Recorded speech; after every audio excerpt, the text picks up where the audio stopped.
পৃথিবীতে সব স্বামী আপন হয় না, সব স্বামীকে আপন মনে করা যায় না। মাথায় রাখবেন, যেই স্বামীকে আপনি সবকিছু উজাড় করে দিয়েছেন, তার সঙ্গে আপনি অনেস্ট ছিলেন, তার সঙ্গে আপনি লয়াল ছিলেন, তাকে বাদ দিয়ে অন্য কারো কথা আপনি চিন্তাও করেন না, আপনি তার জন্য কলিজা ছিঁড়ে রেখে দিয়েছেন, তবুও সেই স্বামী আপনার সঙ্গে বেইমানি করে, আপনার সঙ্গে চিট করে, আপনার ইজ্জতে আঘাত করে, আপনাকে অন্যের সামনে ছোট করে কথা বলে।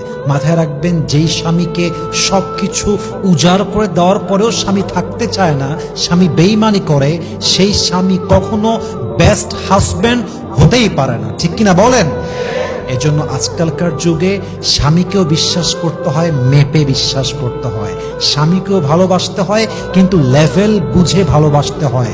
আর আজকালকার যুগে যে মানুষ নিজেকে বাদ দিয়ে অন্যকে বেশি ভালোবাসে, তার জীবনে সে সবচেয়ে বড় বেশি বাস খায়। ঠিক কিনা? আল্লাহ সব মেয়েদেরকে বোঝার তৌফিক দান করুন, সবাই আমিন।